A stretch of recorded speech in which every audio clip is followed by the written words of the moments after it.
I posted 3 new letters on my community board. You saw that Robert's lawyer said she does not have a problem with people mailing letters to the BOP or the DOJ. That's the most significant thing that you can run with. Everything else is irrelevant. The most important thing, Bonjean said, was she does not have a problem with people writing letters. Don't get distracted with the nonsense. Don't get distracted with the foolishness. Everything else is irrelevant. She does not have a problem with people writing letters. Robert has asked you to write letters. He said that's all he wants people to focus on. So I've put 3 letters on my community board that you can look at. I have the links to the Sun-Times and the Tribune article, as well as the search warrant number on there. So you can use these letters, or you can write your own, and the address is on there. Just send one letter to Michael Horowitz, the Inspector General, and we'll just move forward with that. But send letters, get friends and families to mail letters, and keep the letter initiative going.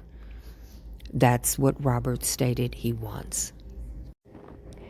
In Robert's email on March the 5th, titled BOP Officer A, he stated very clearly, all I want to focus on is the BOP Officer A infiltrating my case in New York by stealing my restricted phone calls, emails, scanning that private information to her own personal account, and then sharing it with the blogger Tasha K.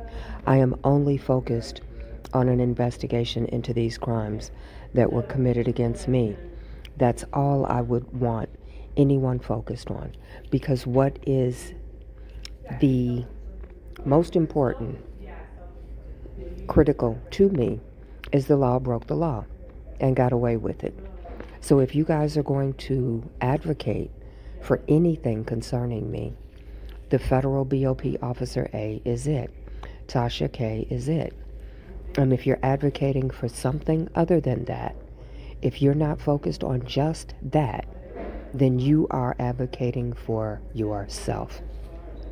Because all that matters here is that the law broke the law. Because of that, by law, there is supposed to be a full, transparent investigation into the BOP Officer A and the blogger Tasha K, so we know the outcome of that investigation. This is why I am focused on just this and this only. So the only way to find out what happened with the investigation on the BOP Officer A and the blogger Tasha K is to write a letter to the Department of Justice and ask them. Michael E. Horowitz, Inspector General, Matt D. Liu, Special Agent, U.S. Department of Justice, 950 Pennsylvania Avenue, Northwest, Washington, D.C., 20530.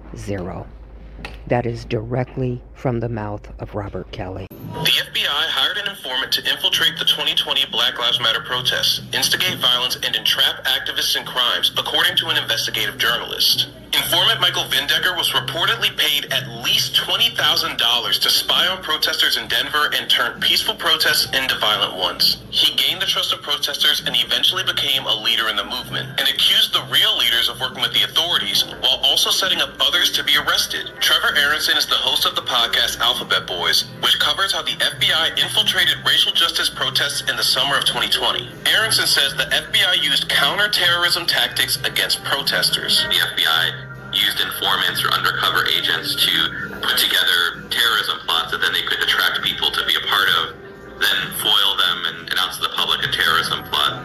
Foiled. It had been theory that I had that they were using these types of tactics that had been perfected during the War on Terror against protesters, but I couldn't prove it. It was something that I was searching for evidence of, and then finally a source was able to provide me with these records and these recordings that showed how the FBI had taken a violent felon and used him as an informant. The tactics are similar to another program that the FBI used from the 1950s to the early 70s called the Counterintelligence Program, or COINTELPRO. Under COINTELPRO, the FBI used informants to discredit, spy on, and disrupt political and civil rights organizations in the U.S. Targets included the Black Panther Party, the American Indian Movement, and Dr. Martin Luther King Jr. The intelligence was used to break up marriages, disrupt meetings, cast out people from their professions, and provoke targeted groups into conflicts that in some cases even resulted in death. In 1976, the actions taken under COINTELPRO were found to be illegal, and reforms were passed to regulate government surveillance and internal guidelines. But that all changed after 9/11. The FBI was granted enormous powers post 9/11 to pursue and find would-be terrorists. And 20 years later, what we're finding is that many of those powers and practices are now being applied against political activists and non-terrorists. With its restored powers, the FBI was able to have its informant infiltrate the Denver racial justice movement. The Bureau incentivized Vindecker to manufacture crimes that Aronson explained likely would have never happened without his disruption. Vindecker eventually went so far as to try and get activists to assassinate the Attorney General of Colorado, but none of them would go along with it. And so in the case of Denver, what we have is an informant going in, spying on Americans who are not committing crimes, and then also encouraging Americans to commit violence that without the government's agent, they likely would not have done at all.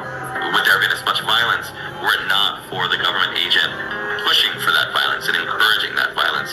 That's not something we can fully measure, but I do think it's quite troubling that we even have to ask the question, how much of the government's behavior in an undercover capacity resulted in some of the violence that we saw.